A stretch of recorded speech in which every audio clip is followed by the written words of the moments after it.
He thought she was just a poor, orphan librarian he'd rescued from obscurity.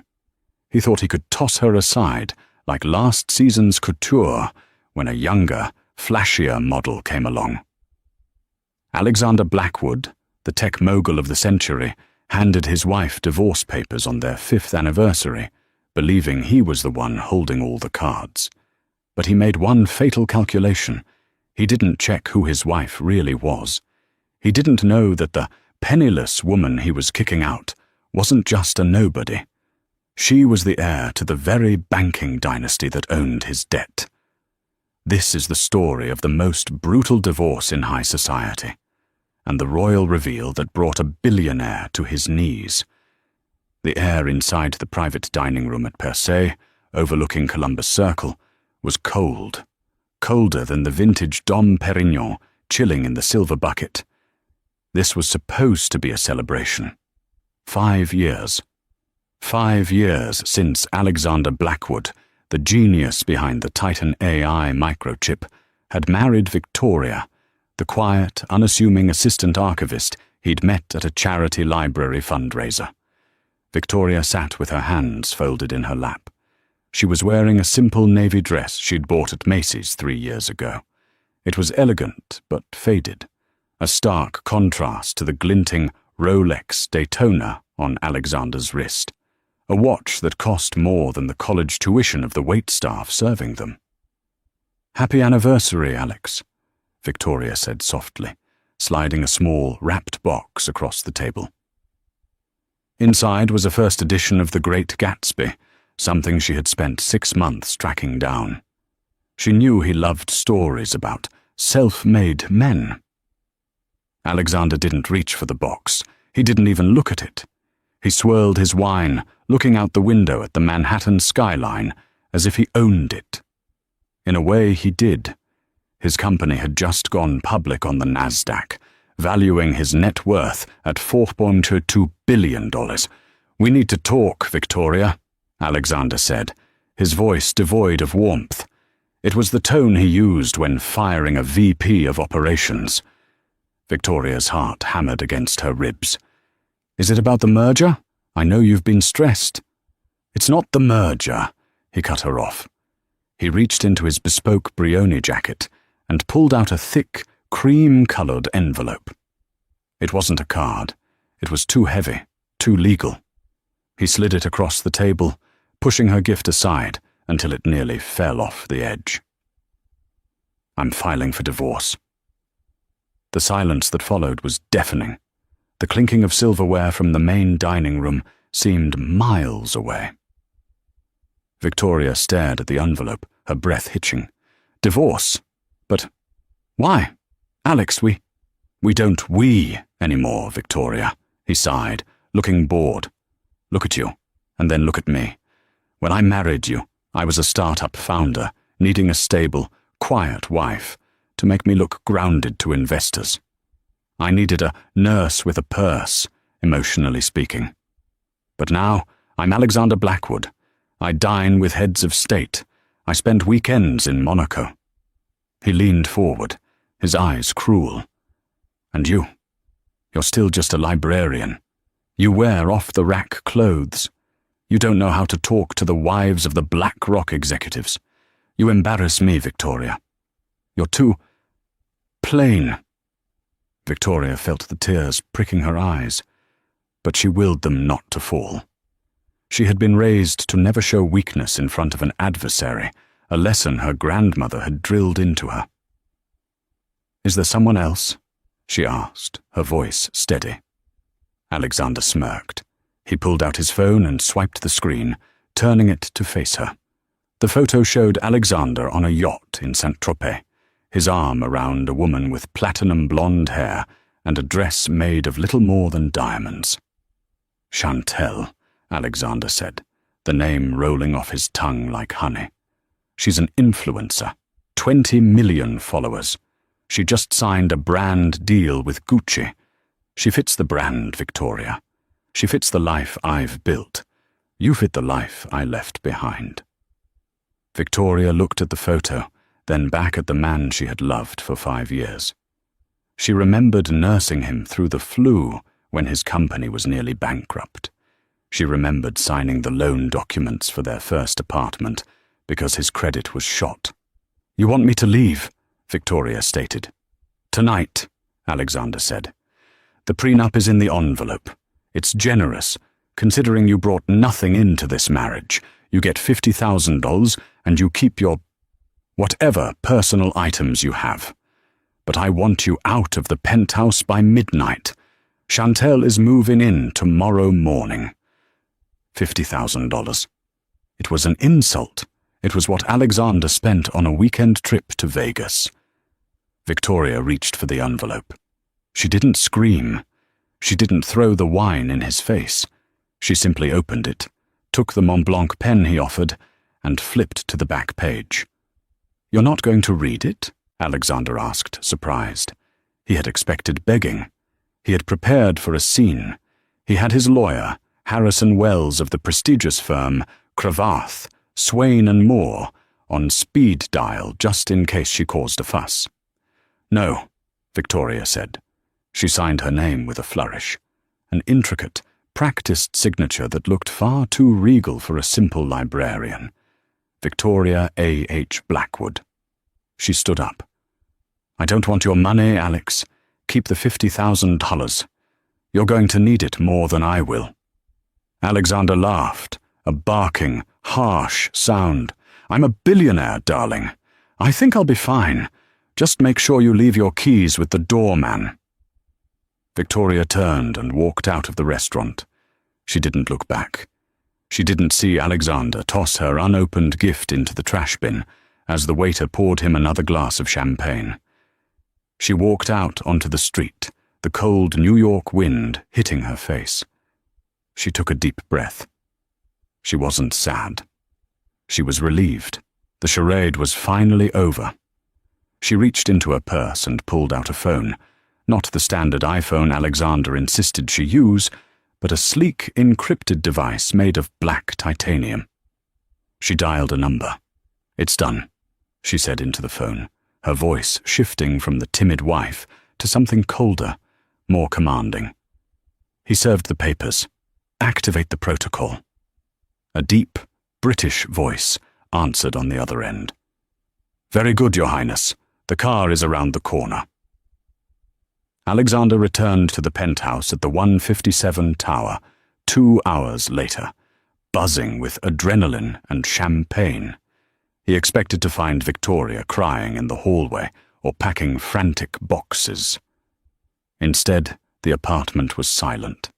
The closet, huge walk-in, filled with his designer suits, had a small section in the corner where Victoria kept her things. It was empty. The bathroom counter was cleared of her drugstore moisturizers. "Good riddance," he muttered, loosening his tie. He walked to the living room, pouring himself a scotch from the crystal decanter. He walked over to the floor-to-ceiling window, looking out over Central Park. His phone buzzed. It was Chantel. "Is the mouse gone, baby? Can I come over?" He typed back. "Coast is clear. Come home." He felt like the king of the world. He was free. He had his company, his money, and now the trophy wife he deserved.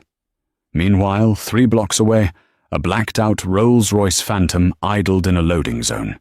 The license plate was diplomatic. CD 19001. Victoria sat in the back seat, the shabby librarian demeanor gone. She had pulled her hair out of its messy bun, letting golden waves cascade down her shoulders. She removed the cheap reading glasses, revealing sharp, piercing blue eyes. "We have secured a suite at the Pierre for tonight, ma'am," the driver said. "And your grandmother, the Grand Duchess, is on the secure line." Victoria took the phone. "Grand-mère." "Victoria." A stern, elderly voice crackled over the line. "Is it finished? Is the American boy out of your system?" "Yes, Grand-mère," Victoria said, looking out the window as they passed the building she had called home for 5 years. "He divorced me. He thinks I'm destitute." "Good," the Grand Duchess of Valoria replied. Valoria was a small, incredibly wealthy European principality, nestled between France and Switzerland, known for two things: its absolute privacy laws and its ownership of the Royal Sovereign Trust, the largest private lending equity in the world. You have played your little game of normal life long enough, Victoria, her grandmother continued. It is time to come home, or at least take your rightful place. The board of directors meeting for the trust is next week in Zurich. We are reviewing the high-risk portfolios. Victoria's eyes narrowed. High-risk portfolios?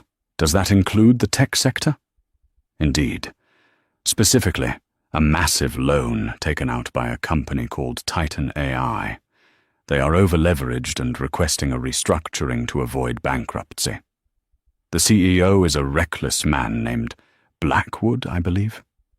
A slow, dangerous smile spread across Victoria's face. Alexander hadn't just divorced his wife. He had divorced Princess Victoria Adelaide of Valoria, the primary shareholder of the bank that held the mortgage on his company, his penthouse, and his private jet. "Don't restructure the loan, Grandmère," Victoria said, her voice turning to ice.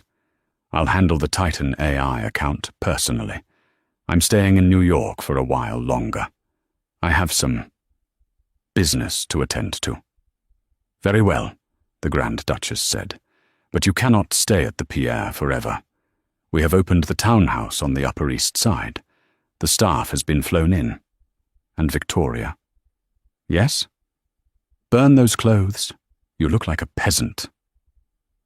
The next morning, Alexander woke up to the smell of burnt toast.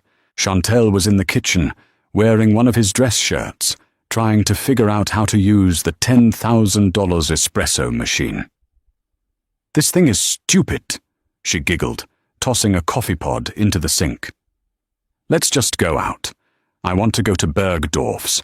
I need a dress for the tech gala next week." The tech gala, the biggest event of the year. Alexander had been planning to debut Chantel there. It would be his victory lap. "Buy whatever you want," Alexander said, slapping a Centurion card, the black card, on the counter. "I have a meeting with the bank today. Just a formality to clear up some credit lines for the divorce settlement." He kissed her and left. He felt invincible. He arrived at his office at Titan AI, a glass fortress in Hudson Yards. His CFO, Marcus Vance, wait no, Vance is forbidden, let's use Marcus O'Connell, was waiting for him, looking pale.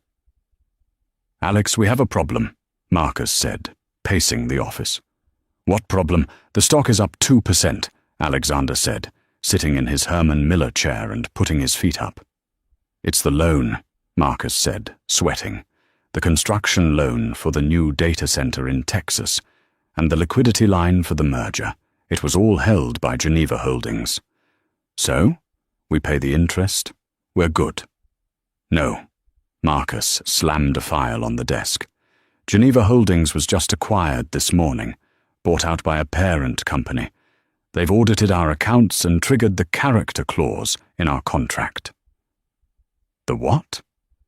Alexander frowned. "The character clause. It's an old-school banking rule. If the CEO engages in publicly scandalous behavior or financial instability, the lender can call in the full amount of the loan immediately. They're claiming your sudden divorce and the tabloid rumors about Chantel constitute a risk." Alexander laughed. "That's ridiculous. Who bought the debt?" "Some hedge fund. I'll call the manager and buy him a steak dinner."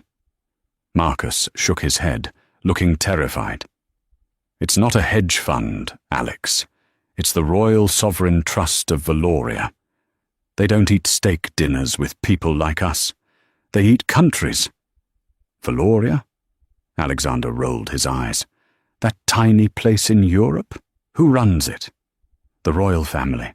Specifically, the assets are managed by the heir apparent. They are notoriously ruthless. They've demanded a meeting. Friday, at their New York headquarters." "Fine." Alexander fixed his cufflinks. "I'll charm them. I always do. Whoever this prince or princess is, they'll be begging to invest more by the time I'm done." He didn't know that the prince or princess he was going to meet was the woman whose anniversary gift was currently sitting in the trash can of a restaurant on Columbus Circle. While Alexander was busy trying to explain high finance to Chantel, who thought liquidity had something to do with the smoothie bar at Equinox, Victoria was stepping back into a world she had forsaken 5 years ago. The Valorian diplomatic townhouse on East 73rd Street was a fortress of old-world luxury, a stark contrast to the glass and steel sterility of Alexander's penthouse. The moment she stepped through the wrought-iron doors, the librarian vanished completely. A staff of 10, who had flown in overnight on a private Gulfstream G650, stood in a receiving line. "Welcome home, Your Royal Highness," said Bartholomew, the elderly butler who had taught her how to ride a bicycle 20 years ago. Victoria nodded, her posture instantly straightening, her chin lifting. "Thank you, Bartholomew. It's good to be back. I need a full audit of the Titan AI portfolio on my desk within the hour. And Bartholomew?" "Yes, Ma'am." "Burn the clothes in that suitcase, all of them." Upstairs, in a master suite, larger than her entire apartment with Alexander, Victoria stood before a floor-to-ceiling mirror. She looked at the woman looking back, too thin, pale, eyes dimmed by years of playing small so Alexander could feel big. She picked up a phone and dialed a number in Paris. It answered on the first ring. "Jean-Luc," she said in flawless French. "It's Victoria. I need a wardrobe. Not for a party. For a war."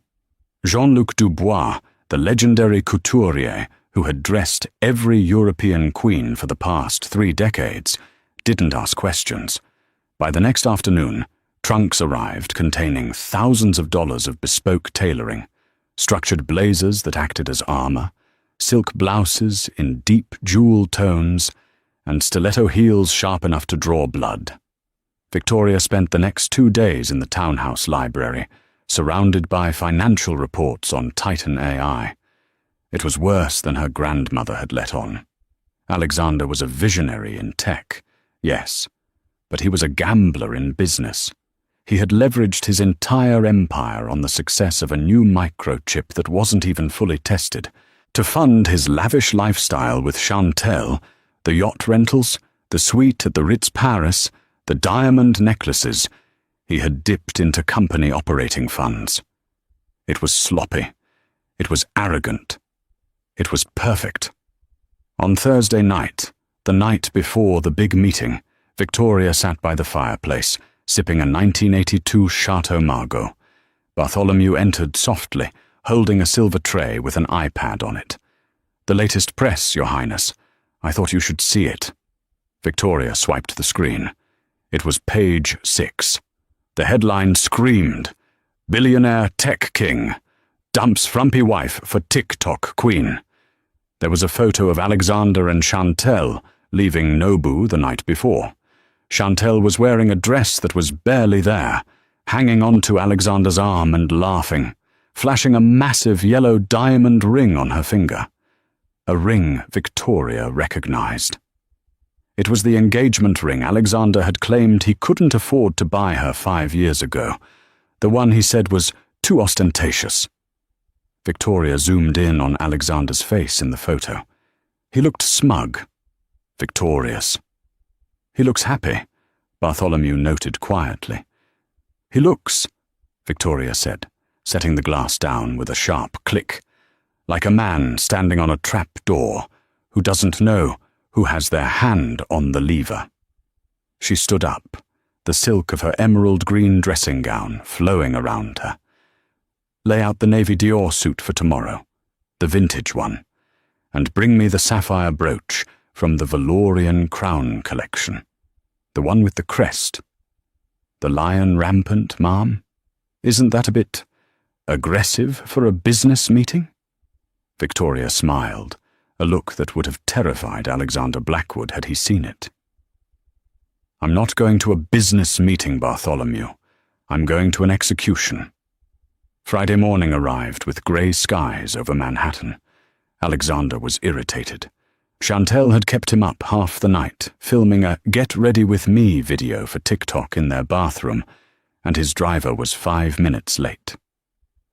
Just get me to the Seagram building, Alexander snapped at the driver once he finally got in. I need to deal with these European bankers and get back to real work. His CFO, Marcus O'Connell, was already waiting in the lobby of the Seagram building, clutching his briefcase like a life preserver. They're making us wait upstairs, Alex, Marcus whispered nervously as they got into the elevator. The Royal Sovereign Trust takes up the top 3 floors. It's intense. Alexander adjusted his tie in the elevator reflection. Relax, Marcus. They're just money guys. They want reassurance.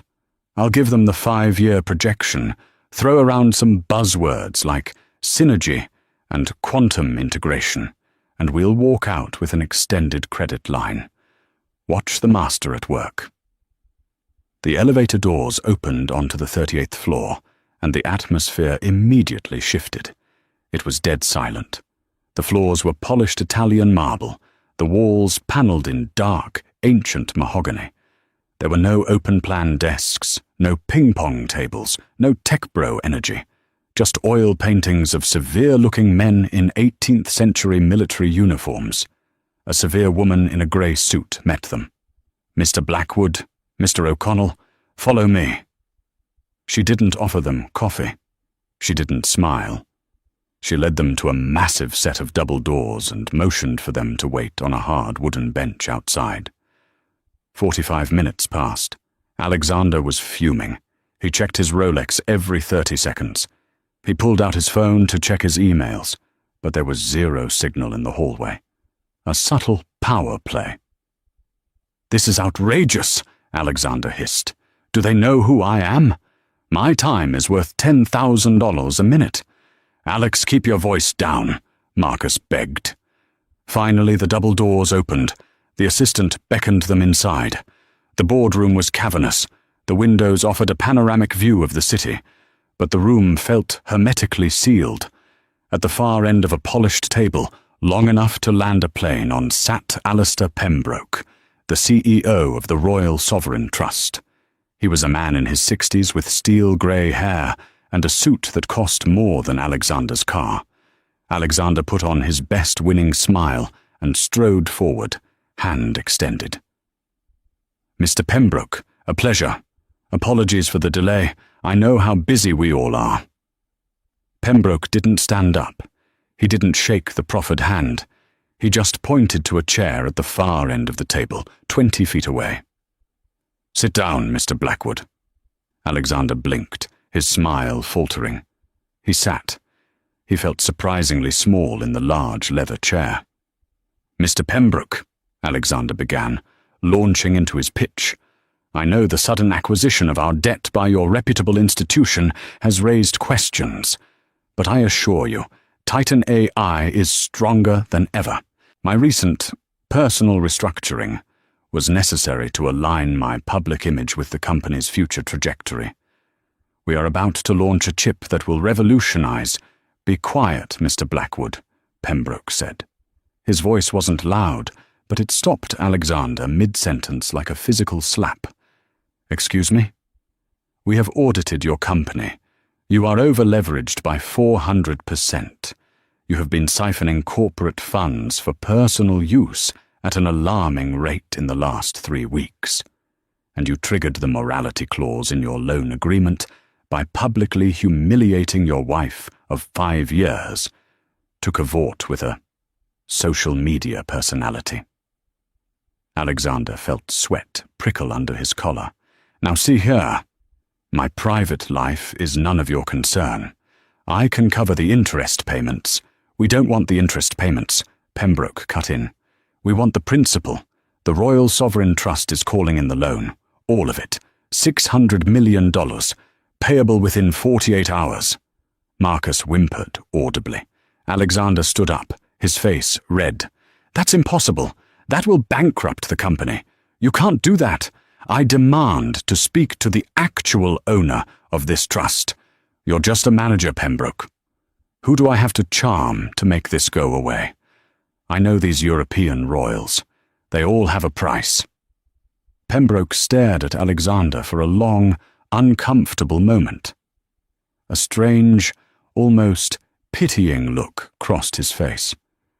"You wish to speak to the chair of the board, the primary shareholder?" Pembroke asked. "Yes. Right now." "Very well," Pembroke said. She insisted on being present for this part, anyway. Pembroke pushed a button on the intercom. "Your Royal Highness, we are ready for you." "Your Royal Highness?" Alexander thought, confused. A side door near the head of the table opened. The sound of sharp heels clicking on marble echoed through the silent room. Alexander turned, ready to turn on the charm, ready to flirt with whatever elderly duchess walked through the door. But it wasn't an elderly duchess. A woman walked in. She was tall, radiating an icy power that seemed to drop the temperature in the room by 10 degrees. She wore a perfectly tailored deep navy Dior suit that accentuated a figure Alexander hadn't noticed in years. Her blonde hair, usually tied up in a messy knot with pencils stuck in it, was styled in sleek, glossy waves around her face.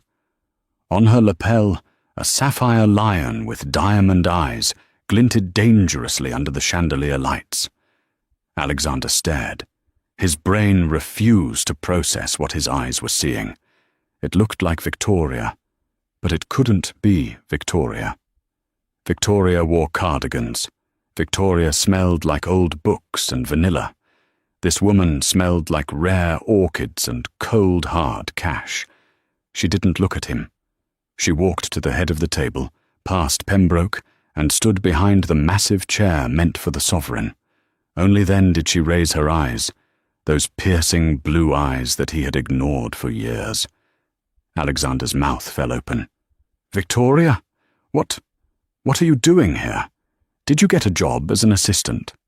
He laughed nervously, looking at Pembroke. "Is this a joke?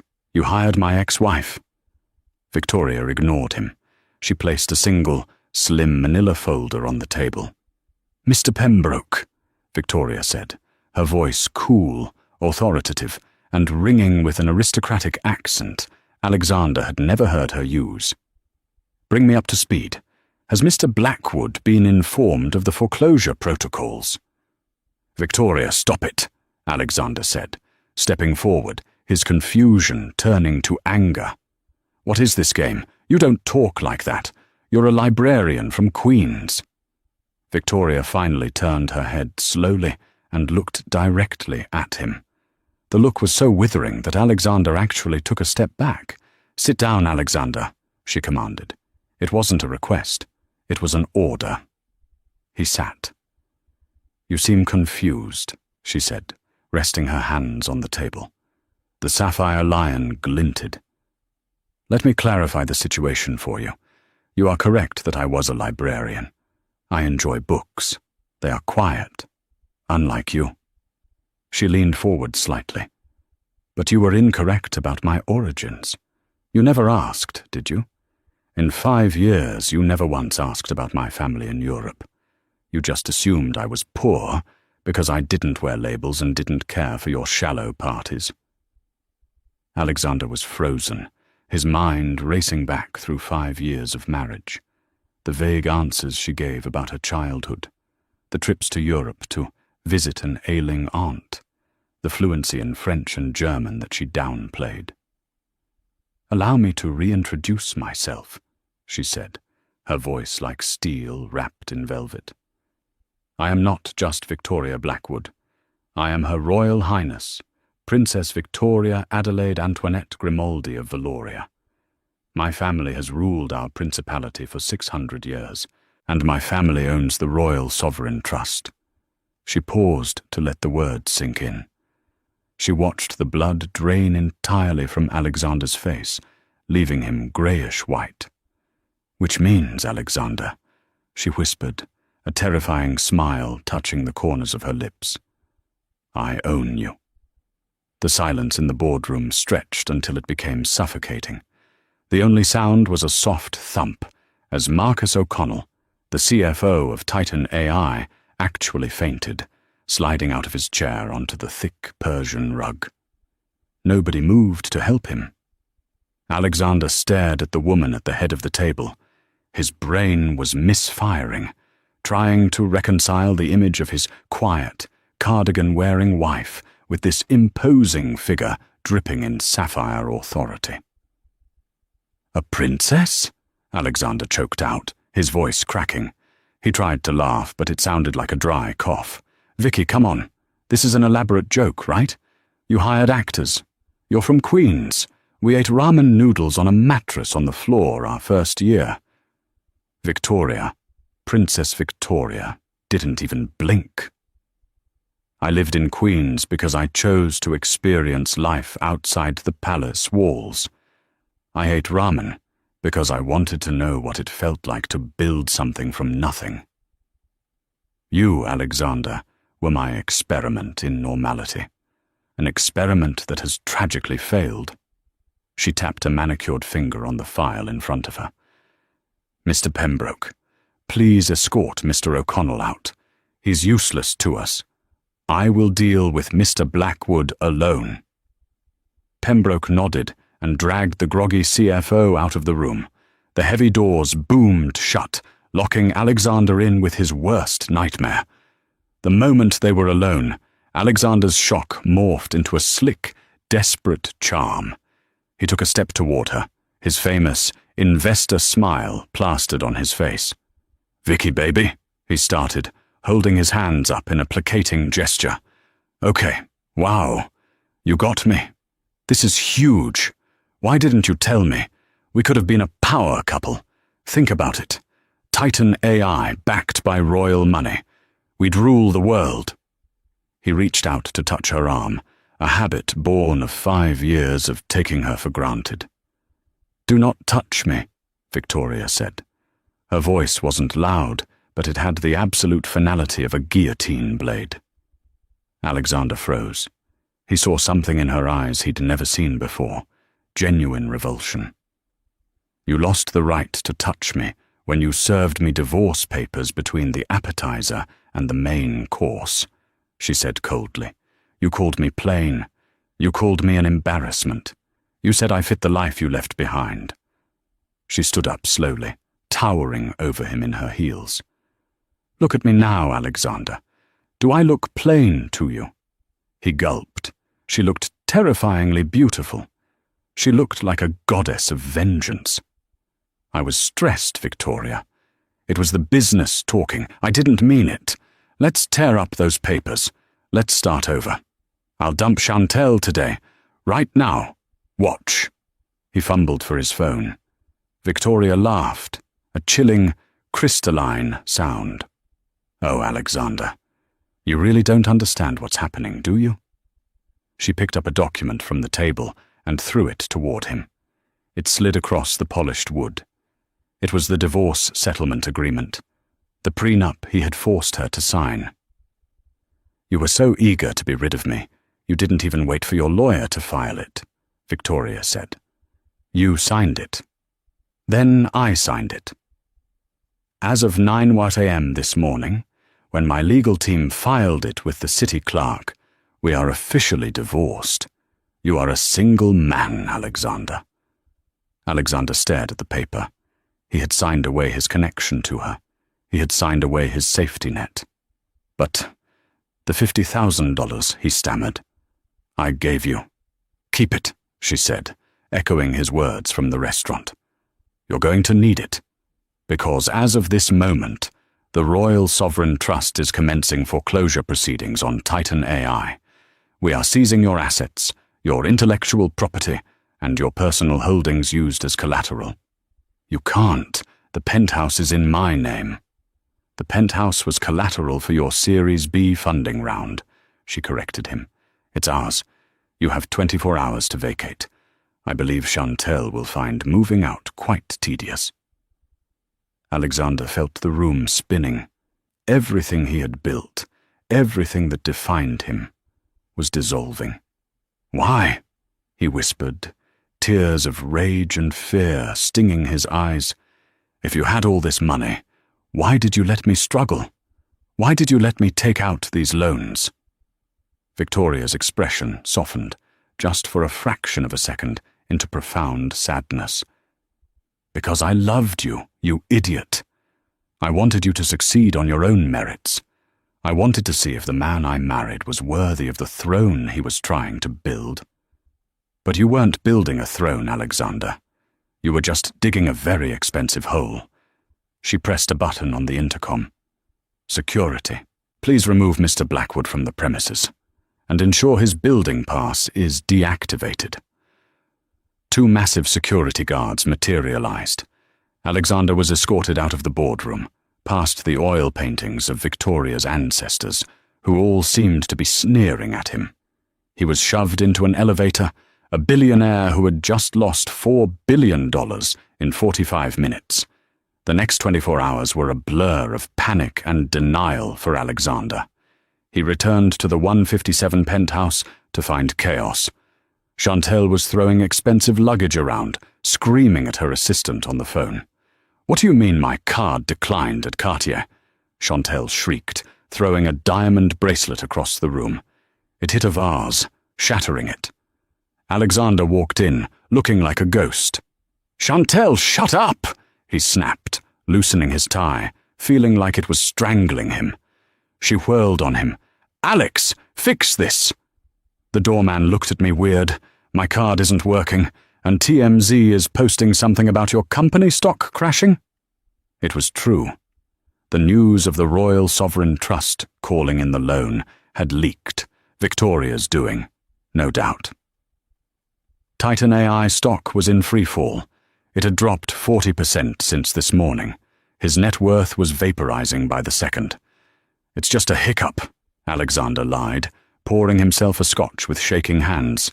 "Banking error. I straightened it out." "You better have," Chantel huffed, examining her nails. "Tonight is the tech gala at the Met. I have a custom Versace gown coming. If I walk that red carpet and people think you're broke, I will literally die. My brand cannot handle poor." The gala. Alexander had forgotten. The biggest night of the New York social calendar. He was supposed to be the keynote speaker, celebrating his success. "We're going," Alexander said firmly. A plan formed in his desperate mind. If he showed up, looked rich, acted confident, he could calm the markets. He could find new investors at the party. He could spin this. "Get dressed," he ordered Chantel. "We need to look like $1 billion. Tonight is everything." While Alexander was desperately trying to glue his crumbling empire back together with scotch and lies, Victoria was preparing for war on the Upper East Side. The Valorian townhouse was buzzing. Her grandmother, the Grand Duchess, a woman who once made a Russian oligarch cry at a G20 summit, had arrived. "Stand still, Victoria," the Grand Duchess commanded, examining her granddaughter. Victoria stood on a pedestal in the center of her dressing room. She was wearing a creation that Jean-Luc Dubois had flown in personally. It was a gown of midnight blue velvet that seemed to absorb the light, tailored so perfectly it looked like it was painted on her skin. It was regal, imposing, and undeniably expensive. "The neck is bare," the Grand Duchess noted critically. "I didn't want to overdo it, Grandmère." The Grand Duchess scoffed. "Tonight is not about subtlety, child. Tonight is about power. Bring the case." Bartholomew stepped forward, carrying a velvet-covered steel case handcuffed to his wrist. He unlocked it. Inside lay the Valorian sapphire suite, a necklace, earrings, and tiara, made of sapphires the size of quail eggs, surrounded by hundreds of flawless diamonds. They hadn't been worn in public since Victoria's mother passed away 15 years ago. Victoria's breath caught. "Are you sure? These belong in the vault. They belong on a princess who is taking back her dignity," the Grand Duchess said, placing the heavy, cold necklace around Victoria's throat. She stepped back.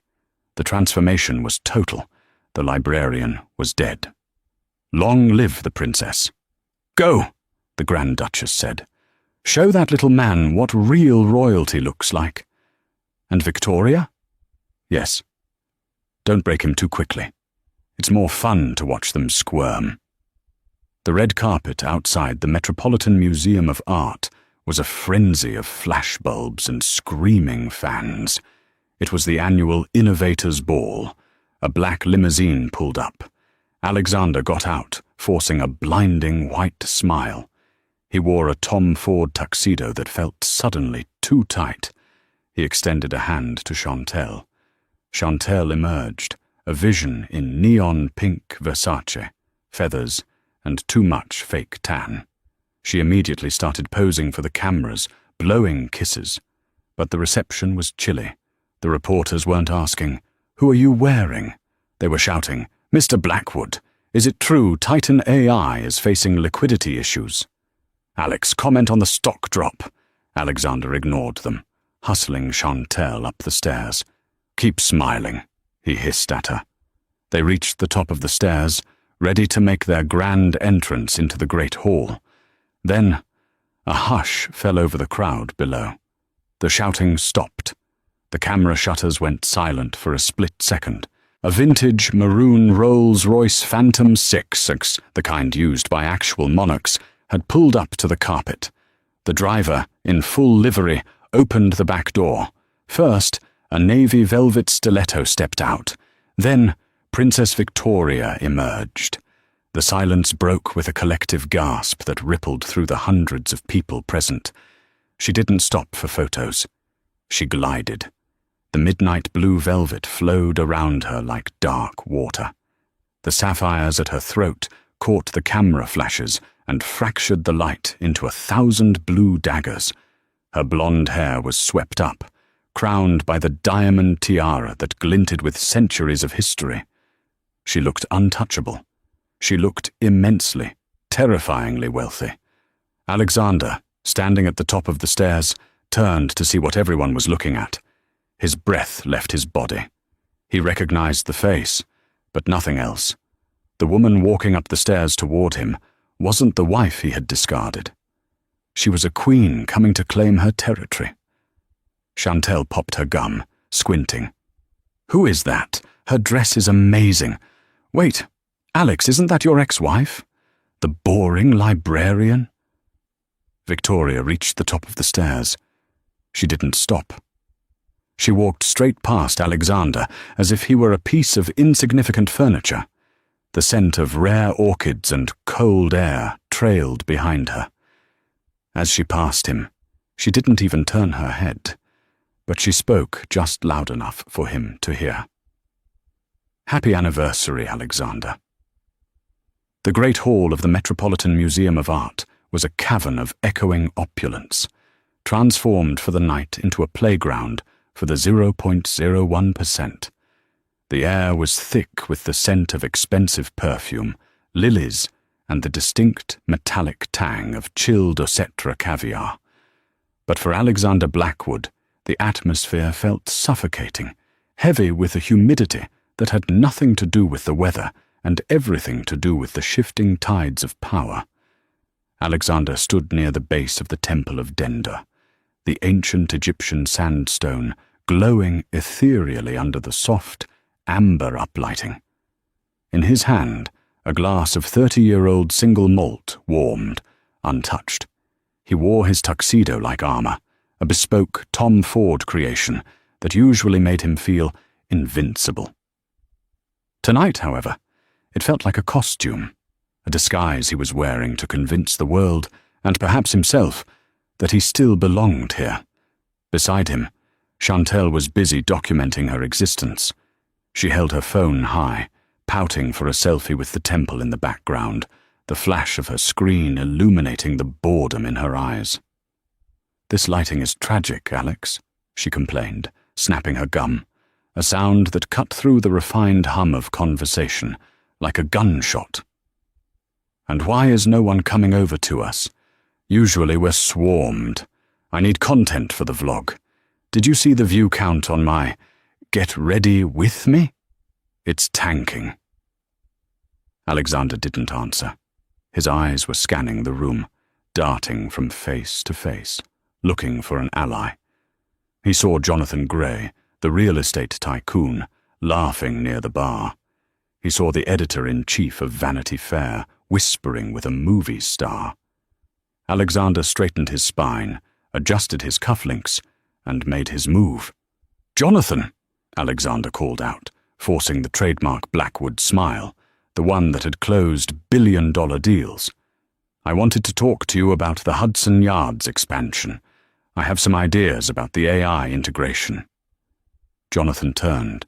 The smile on his face didn't reach his eyes. It was the polite, shark-like grimace of a man who smells blood in the water. "Alexander," Jonathan said, his voice dropping an octave. "Interesting timing. I heard some disturbing news from the London Exchange this afternoon. Something about the Royal Sovereign Trust invoking a distress clause." Alexander felt a cold bead of sweat roll down his spine. "Rumours, John. You know how the market is. Just a bureaucratic mix-up with the European lenders. We're sorting it out. In fact, I'm expecting a fresh injection of capital by Monday." Jonathan took a slow sip of his champagne, his eyes drifting over Alexander's shoulder. "I don't think so, Alex. My team at Goldman tells me your patents were seized an hour ago. You don't have the IP anymore. You're selling a car without an engine." Before Alexander could protest, Jonathan took a step back. "I'd love to chat, but I see someone I actually need to do business with.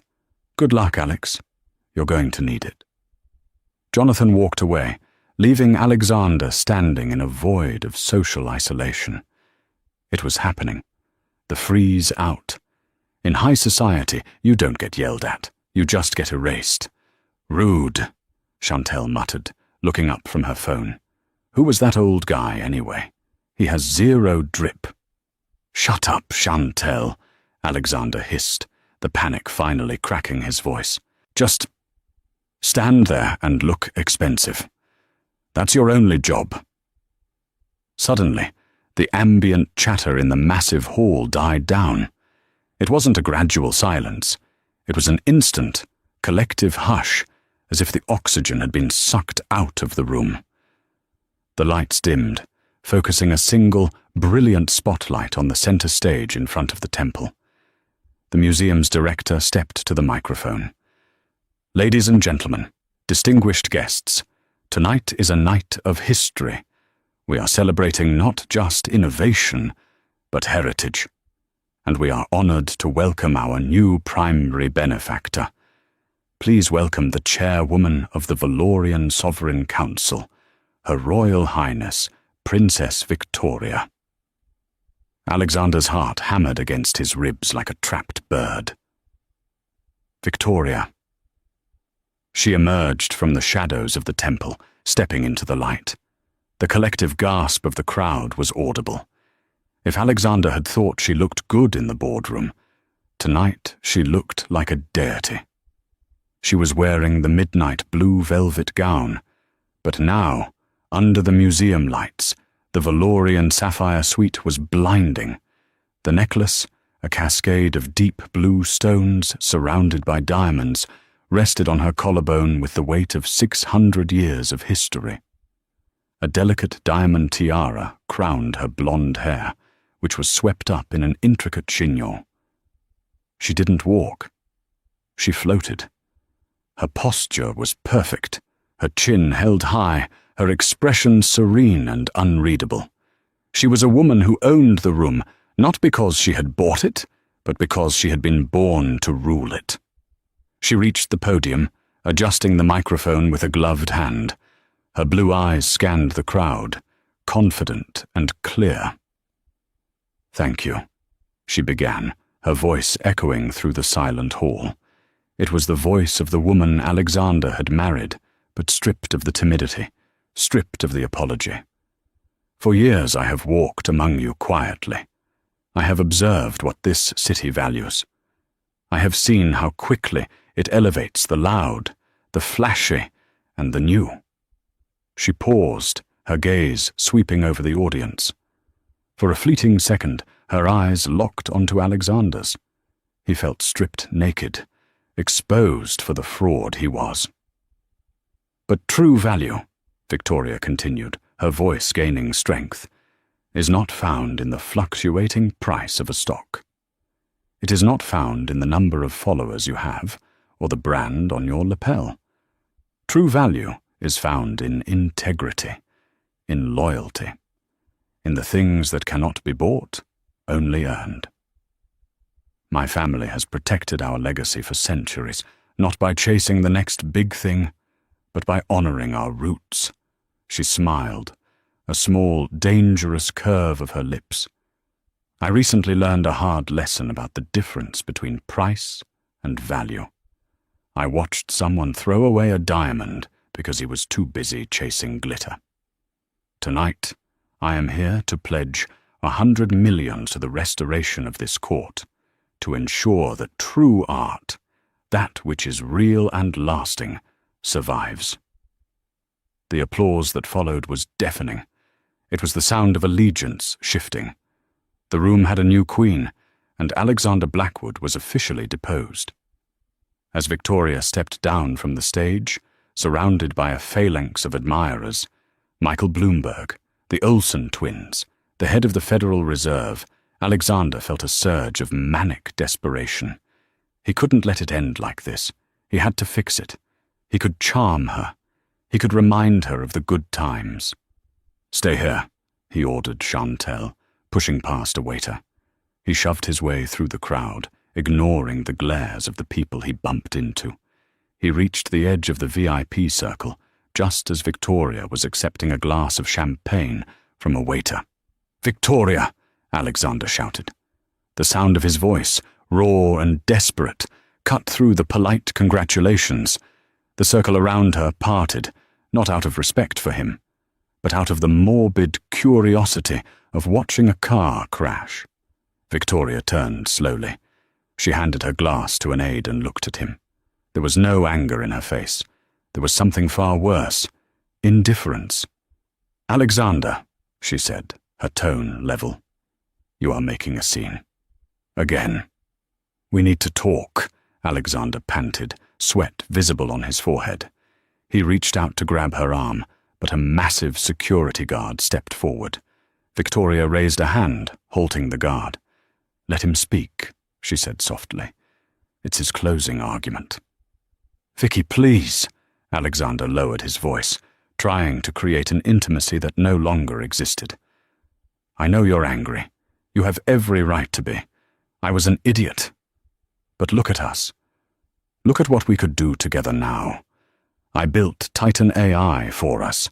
I wanted to be worthy of you." Victoria laughed. It was a dry, humorless sound. "Worthy of me? Alexander, when I met you, I was worth billions. I didn't need you to be rich. I needed you to be good. I needed you to be the man who read poetry to me on the fire escape in Queens. Instead, you became this." She gestured vaguely at his tuxedo, his face, his entire existence. "This hollow shell of a man who measures his self-worth by the reflection in others' eyes." "I can change," Alexander pleaded, tears pricking his eyes. "I'll sign a post-nup. I'll give up the CEO title. Just don't destroy me. Don't take the company. It's my baby."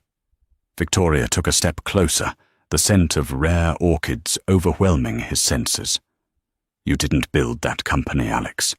My trust fund did. I signed the guarantor loans 5 years ago, when no bank in America would touch you. I bought your debt. I paid your payroll when you missed it in 2021. You thought you were a self-made man. You were a scholarship student in the school of my patience, and you just flunked out." She turned to walk away. "I still love you," Alexander screamed, the lie tasting like ash in his mouth. Victoria stopped. She didn't turn back. "No, Alexander. You love the reflection of yourself you saw in my eyes when I looked at you with adoration. But the mirror is broken. You're on your own." She walked away, the velvet of her dress trailing behind her, like the dark water closing over a sinking ship. Alexander stood there, trembling. He felt a tap on his shoulder. He turned to see Chantel. She wasn't holding her phone anymore. She was holding the yellow diamond engagement ring he had given her, the ring bought with the company credit card that was now cancelled. "So," Chantel said, her voice dripping with disdain, "I googled it. It's true. You're totally washed." "Chantel, not now," Alexander groaned. "Actually, exactly now," she snapped. She looked at the ring, then back at him. "You know, the jeweler told me this had a flaw in it. I guess that makes sense now. Cheap ring for a cheap man." She dropped the ring into his champagne glass. It landed with a pathetic clink, splashing whiskey onto his tuxedo shirt. "I'm going to the after-party with the guy from Spotify," she said, smoothing her neon pink dress. "Don't follow me. You ruin the aesthetic." She spun on her heel and marched away, the crowd parting for her neon plumage, leaving Alexander standing alone in the center of the room. He looked down at the ring in the amber liquid. He looked up at the room. People were staring, whispering. Some were even taking photos of him. The titan, the genius, the billionaire. A waiter appeared at his elbow. He looked distinctively unimpressed. "Sir?" the waiter said. "Get me another drink," Alexander rasped. "I'm afraid I can't do that, Mr. Blackwood," the waiter said, his voice loud enough for the nearby guests to hear. "We've been instructed by the event host, Her Royal Highness, that your invitation has been revoked. Security is waiting to escort you out." "I can walk myself out," Alexander spat, straightening his jacket with a shred of remaining dignity. He turned toward the grand staircase leading to the main exit. "Not that way, sir," the waiter corrected him, pointing a gloved hand toward a nondescript grey door near the kitchens. "The VIP exit is for guests. The service exit is to your left." Alexander froze. He looked at the grand staircase, then at the grey door. He looked at the crowd, waiting for someone, anyone, to intervene. To say, "Wait, that's Alexander Blackwood." But no one did. They had already turned their backs, their attention returning to the princess at the head table. Alexander Blackwood lowered his head. He walked to the grey door, pushed it open, and stepped out into the cold, rain-slicked alleyway behind the museum. The heavy steel door clicked shut behind him, locking him out of the world he had sacrificed his soul to enter. 8 months later. The winter in New Jersey was harsher than Alexander remembered. The heating in his studio apartment in Hoboken rattled and wheezed, never quite getting the room warm enough. Alexander sat at a folding card table, the only furniture he had kept aside from a mattress. His laptop sat open. He was working as a freelance consultant for a mid-sized logistics firm, correcting their spreadsheet formulas for $40 an hour. His phone buzzed. It was a notification from the Wall Street Journal app. Headline, "Valoria Tech shares hit record high as Princess Victoria announces global clean energy initiative." He clicked the article. There was a photo of her. She looked older, wiser, but radiant. She was cutting a ribbon on a wind farm in the North Sea. She looked happy. Alexander closed the laptop. He stood up and walked to the small kitchenette to heat up a cup of instant noodles. As he waited for the water to boil, he glanced at the bookshelf made of cinder blocks and plywood. There was only one book on it, a first edition of The Great Gatsby. The cover was water-damaged and stained with wine from the night he had fished it out of the trash, but the pages were still readable. He picked it up and opened it to the last page.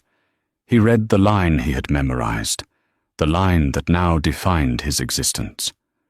So we beat on, boats against the current, borne back ceaselessly into the past. He closed the book, sat down on the floor, and ate his dinner in the silence of a life he had built with his own 2 hands. And that is the story of Alexander Blackwood and Princess Victoria. It's a brutal reminder that when you marry someone, you aren't just marrying a face or a status. You're marrying a human being with a history, a soul, and sometimes a secret that can change your life. Alexander chased the glitter of gold and lost the diamond he already held in his hand. He learned too late that the quietest person in the room is often the most powerful. Wow, what a roller coaster. I honestly think Alexander got exactly what he deserved. It's so satisfying to see Victoria step into her power like that. My favorite part was definitely the "service exit is to your left" line. Ouch. What do you guys think? Was Victoria too harsh, or did Alexander deserve to lose everything? And would you have read that letter at the end? Let me know in the comments below. If you enjoyed this story of royal revenge and karma, please smash that like button. It really helps the channel. And don't forget to subscribe and hit the bell notification so you never miss a drama-filled story time. I'll see you in the next video. Bye.